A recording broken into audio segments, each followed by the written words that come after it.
What's going on, everybody, and welcome to my review of the Royal Rumble. That's right, chat. The Royal Rumble was this weekend. I'm recording and editing and uploading this very late compared to how I normally try to get these up. Raw has already happened since this.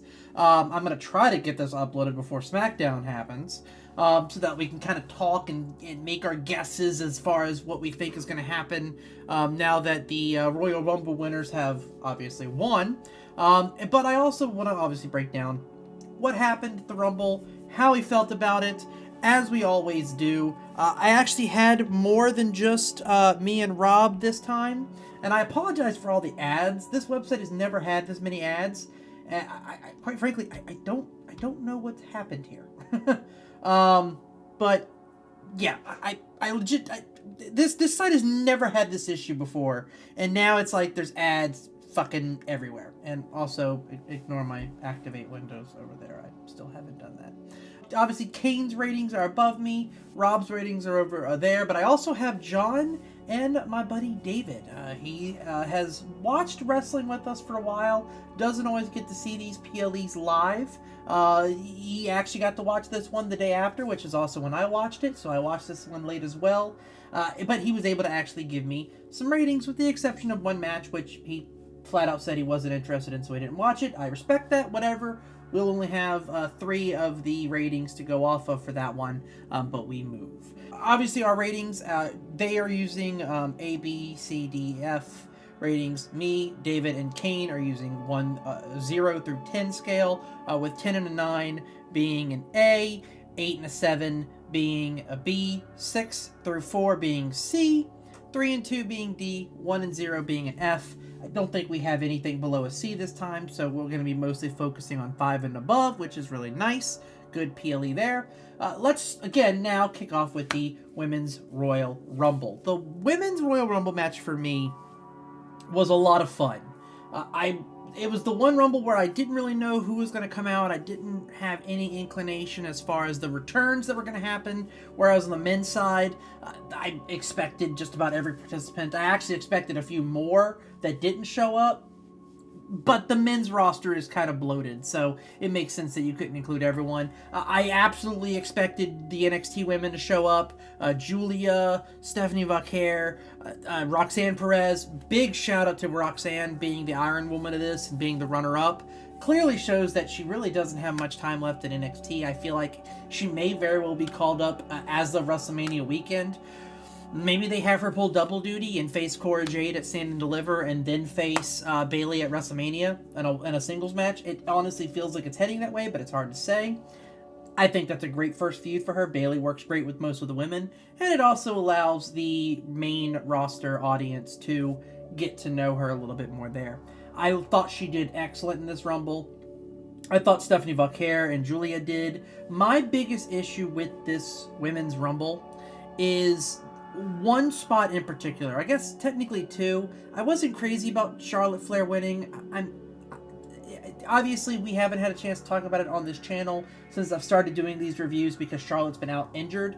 I am not a huge... If you actually take it back, if you go back and check some of my WrestleMania streams on the later WrestleManias, I mentioned this there. I'm a fan of Charlotte Flair. I don't like the fact that she is always in the title scene. Alexa Bliss did a promo a few years ago. Who would Charlotte Flair be without the title? And we've never seen it. And now we're still not going to get to see it because she is once again going to be in a WrestleMania match for a title. More than likely against Tiffany Stratton. I'm pretty sure, and Raw kind of confirmed that in my opinion. We're probably going to get Io Sky versus Rhea at WrestleMania. So it's probably going to be Tiffany versus Charlotte. I think that's a great feud. I think that's actually a great match for Tiffany to be in. I think Tiffany should win, if I'm being perfectly honest. But I would love to see Charlotte Flair do a story that doesn't involve the fucking title. And the one time we almost got that, she got injured. So it's like we've never seen her be able to just carry a story without a title being involved. I would love to see it. Unfortunately, not going to happen here. Wasn't crazy about her winning.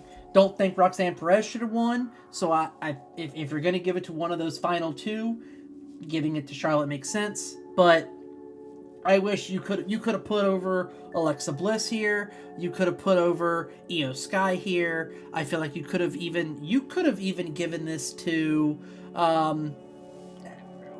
really Liv Morgan. You could have given it to Liv, and maybe Liv goes after Tiffany this time instead of going back for Rhea. There's a lot more avenues you could have taken it, but I did feel going into this it was either going to be Io, Liv, or Charlotte. The spot that I was mentioning I wasn't crazy about was the spot that eliminated basically all of the main women. It eliminated Bianca, it eliminated Io, it eliminated Stephanie Vaquer, it eliminated Julia, I believe it, well no, Alexa Bliss eliminated Liv. But it eliminated so many people, oh no, Liv eliminated Alexa Bliss. But still, a lot of women got eliminated at one time. It was a very messy spot. I feel like it was intentionally messy, but I didn't like it. I feel like Bianca should have had a much more personal elimination. Same for Io. We also got no continuation on the Who Attacked Jade Cargill storyline. I feel like Jade should have come back here. There's a lot of different things that I feel like could have happened with this match that didn't. So for me, I loved what we got. I loved Alexa Bliss coming back. I love Nikki Bella coming back. I love Trish having a chance. I love the NXT women. I thought Roxanne Perez did excellent. I thought the actual match flow was really entertaining and fun to watch. So I actually agree with Kane here. I gave it an 8. As you can see on the other side there, John gave it a B+. So he also gave it an 8 with a bad finish. We also see Rob gave it an 8 as well. And David gave it a 7. So this is obviously going to be in that 8 category, but as Kane put it here, a match of two halves, to me personally, incredible start and an ending that, while not bad, was a little flat. This Rumble is a way to showcase the future of women's wrestling, however, perfection. Every NXT star featured looked great, amazing pop for Bliss also. Nia eliminating everyone at once took the wind out of the sails a bit, and Charlotte winning was a bit of a foregone conclusion, and I wish they put her in a bit more danger for that win, but overall, solid. I agree with his exact remarks there. I do thought it was great that Nia Jax got eliminated by Roxanne Perez. Thought that was a great touch for her, but ultimately, I feel like, again, a predictable winner, it's not always the best, but also an unpredictable winner also isn't always the best, as we will get to at the end of this review. Next up, we have the 2 out of 3 falls for the SmackDown tag titles. I know they're not technically called that, but that's what they are to me. DIY versus Motor City Machine Guns. Personally, I love the Motor City Machine Guns. I think they are an absolute excellent tag team. I'm actually currently getting Kane's pulled up here. I apologize for that. I think they're an excellent tag team. I have loved them since they first came to SmackDown, since they first came to WWE. I was looking forward to it, and I think every match they've been in has been exactly as advertised. There was 2 major issues with this match for me, and I feel like all of us kind of have the same issue with it. I guess 3 issues technically. The crowd was dead. The crowd was just not into this match. They didn't care about it, and the second issue kind of pairs into that. I also didn't care much for the match because these are the SmackDown tag titles. Now listen, my most controversial opinion is if you were going to split the titles, you are not going to be able to defend them at a PLE. You're not anymore. You should have combined them into one and had one set of tag titles for both rosters. It's kind of what you had when they were unified, and it was working great. But so many people were hell-bent on seeing these split, and now they're upset that they're not getting any PLE love. Why bother? They're the SmackDown tag titles. Why were the Raw tag titles not involved? Because you don't have fucking time for them. Meanwhile, I think the Raw tag titles are on the best team out of the entire group right now in the War Raiders. And no one would care if they were on this event, but everyone loves seeing them on Raw. Same thing for these tag titles. Everyone loves seeing them on SmackDown. They're not going to get that international love, if you will, like you expect on a PLE. It's just not going to happen. That's not what they're there for. So I don't understand why everyone was so shocked that the crowd wasn't into this match. The third major issue with this match for me is the fact that the first fall fucking sucked. It was a boring, lethargic first fall, in my opinion. The second fall and the finish, excellent. It redeemed the match to me, but I thought when the first fall happened, I was like, this sucks. Like, are all 3 falls going to be like this? Because it just wasn't good. I felt like it was out of nowhere. It was a weak move that took him out and gave DIY that first fall. You could have done a lot better with it. That's my opinion. I completely agree with all of the ratings here. Like I said, David didn't even care about it, so he just skipped right through it and went right to the ladder match. We all gave it 6s. Actually, I would argue that John and Rob probably gave it, well, yeah, they gave it a C, not a C minus. So they probably gave it more of a 5. Whereas me and Kane gave it a 6. Kane saying, admittedly putting DIY in a 2 out of 3 falls match makes for some high expectations. Not that you would know it because this crowd was dead. Good match overall. I like DIY's tactics, incorporation of the revival FTR's heel style of using the rules of a tag match to their advantage. It was just a letdown by a crowd that I felt were middling for 90% of the night, and an ending that was confusing to watch despite its intrigue story-wise.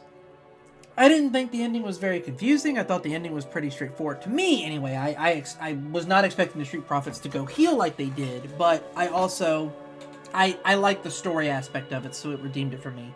I also gave it a 6, so we have a 6.655. It's actually going to kind of fall right in the middle of a 5.5. Again, we don't have that, so it is going to get rounded up to that 6. I don't think there's any complaints at that, in my opinion. It's basically in the same range that we all felt it was, so I think a 6 out of 10 is fine for this match. I feel like as far as, like, if you look at cage match or something, this match was higher rated than the Rumbles. I don't agree with that at all, but we'll get to that in a little bit more. Next up, we have the ladder match between Kevin Owens and Cody Rhodes. I cannot put into words how absolutely masterful this match was. This match was a 10 out of 10 for me. This is one of those instant classic style matches that I feel like we can talk about for years down the road. This was an absolute masterclass of a ladder match.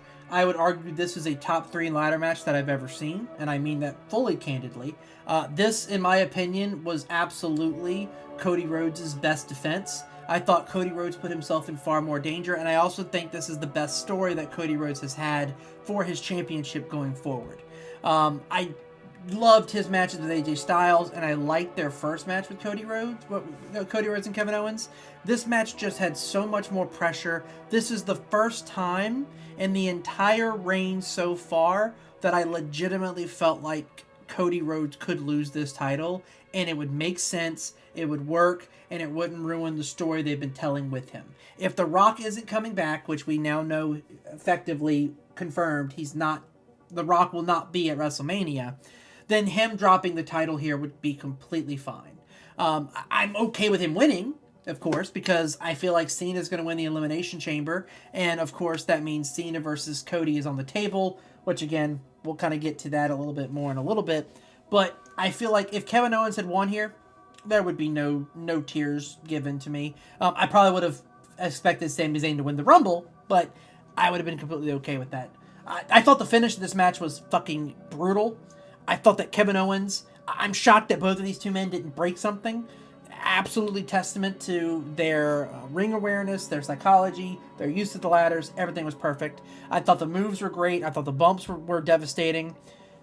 Absolutely perfect match, in my opinion. I gave it a 10. As you can see over there, John agrees, gave it an A+. That's a 10. Rob gave it a 9. David gave it a 9. And Kane gave it a 9. So unfortunately, me and John are kind of outruled here, 3-2. So it's going to end up being a 9, not a 10.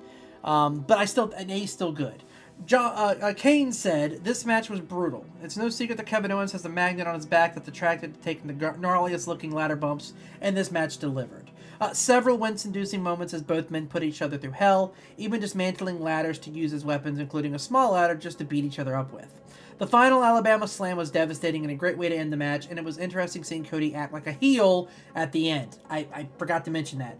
I love the Cody Lander teases. Him coming back just to stand over the busted, broken Cody Rhodes with Sami Zayn distraught next to him, holding both titles like a fucking madman.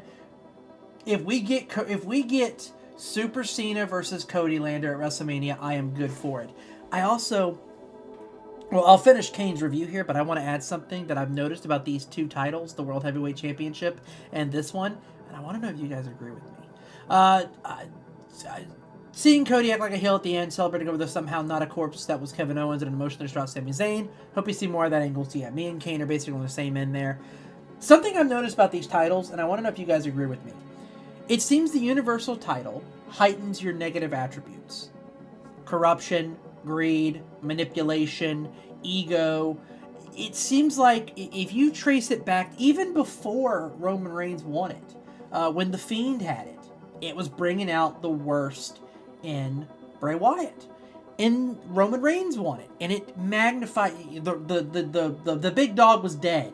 He was officially a heel, and it brought out the manipulation, it brought out the corruption, it brought out the bad. Look at the Jimmy Uso fallout, because Jey Uso wanted that title, but that title had been around Jimmy Uso and Jey for so long that they couldn't break free of it, right? Jey Uso had to completely remove himself from the show they were on in order to break free of that corruption that title was holding just by them being around it.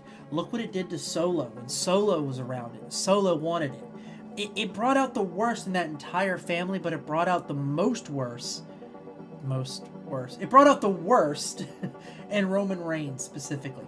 Look at him now that the title is gone. He's still the same guy, but you can tell the emotion is so much different. Look at Cody. The longer he holds that title, the more he starts to slip into those heel tactics. The more he starts to slip into those evil, sadistic ways. And I think it's something interesting to keep an eye on going forward. Meanwhile, the World Heavyweight Championship on the other end seems to bring out the positive qualities in people. Gunther has almost seemed like a face for the most part until recently. Obviously, he is still heel Gunther, but you see some face attributes pop up on occasion, but it is still magnifying his good. It's magnifying his honor. It's magnifying his ego. It forced him, especially losing to Cody, it forced him to get past the blockade. It forced him to get past some self-doubt. You saw that with Damian Priest. It made Damian Priest a main eventer. It brought out the good in him. He went face. With Seth Rollins won it. Seth Rollins is putting some of the best matches of his entire career with that World Heavyweight Championship. The only person that didn't have good brought out of them was Drew McIntyre when he won at WrestleMania, but he didn't hold it for much longer than 10 minutes. It was immediately taken from him thanks to CM Punk beating the shit out of him, and then Damian Priest cashing in on him. And then Damian Priest, once again, as I said, had the good brought out of him. I think it's an interesting dynamic. I don't know if I'm picking up on something intentional. I don't know if I'm reading too into that. I would love to know y'all's thoughts down below, how you guys feel about those titles, and if you guys kind of agree with me where one brings out the negative attributes, one brings out the positive or more promising or successful attributes. Moving on to the final match, which is the Men's Royal Rumble. Probably the most controversial Rumble win, I think, since maybe Brock Lesnar or Del Rio. I don't agree. I actually am very happy Jey Uso won. Here's the thing. Sort of like I said at the beginning. A predictable winner is not great. An unpredictable winner is also not always going to be viewed as great. Obviously, this is going to be a Rumble win where time will tell. I do think Jey Uso deserves it.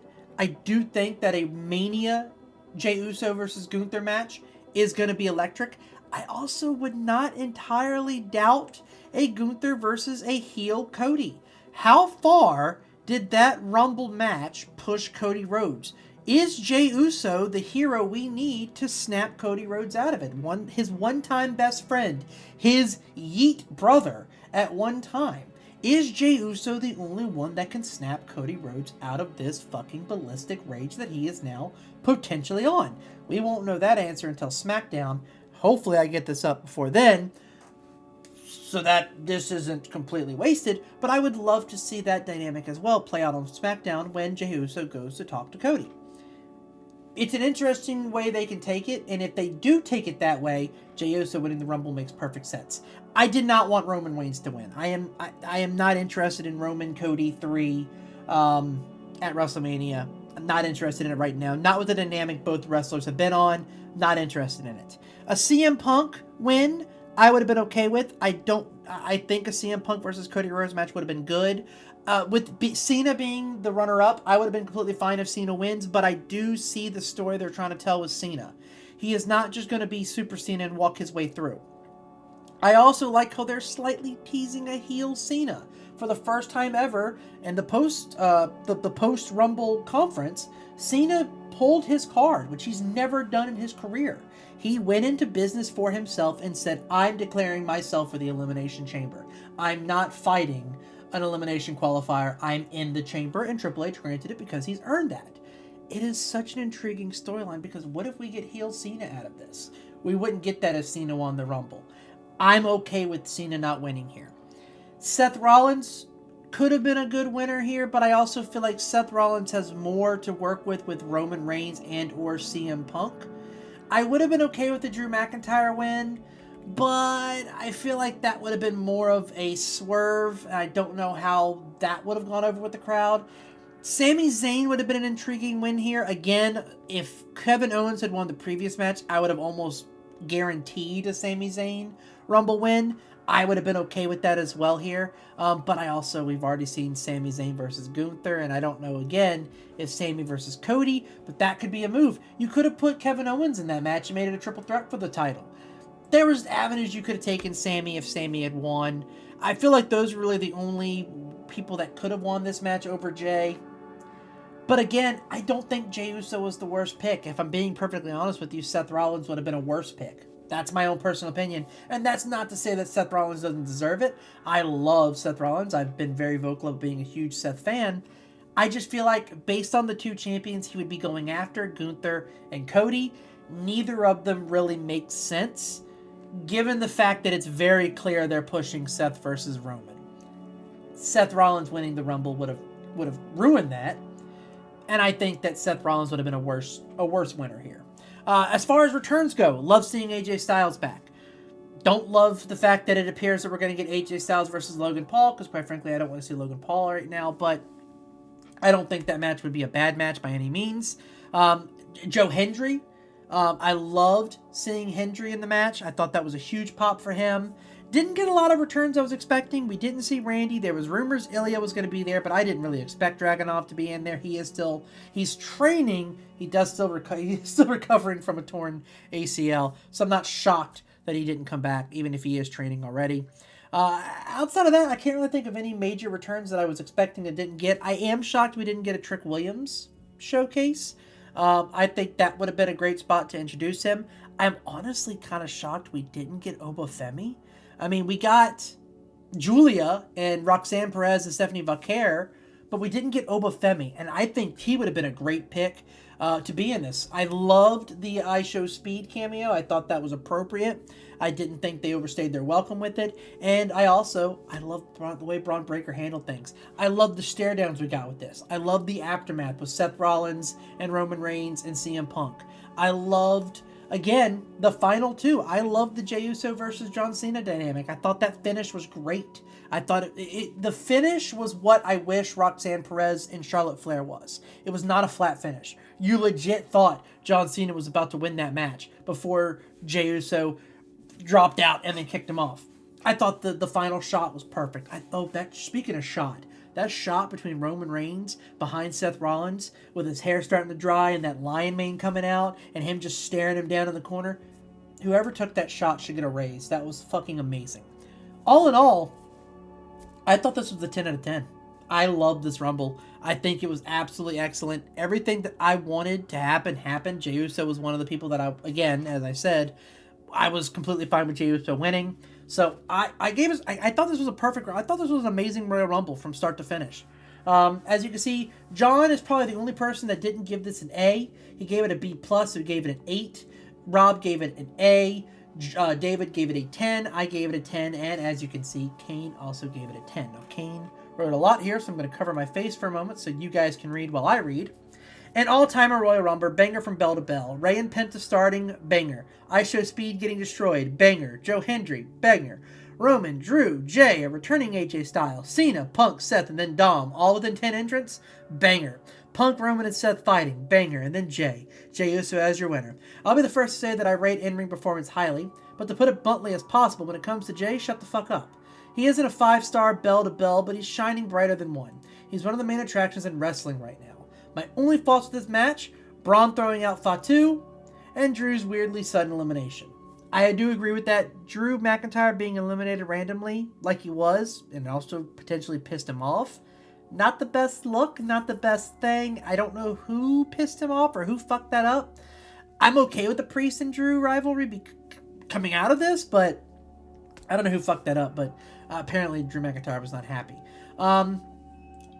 All killer, no filler, and a winner who was not only a genuine surprise, but a damn good one at that. I can't wait to see Vegas yeeting in unison as he walks out to presumably high Travis Scott performance of Fiend, renamed to Yeet for the moment.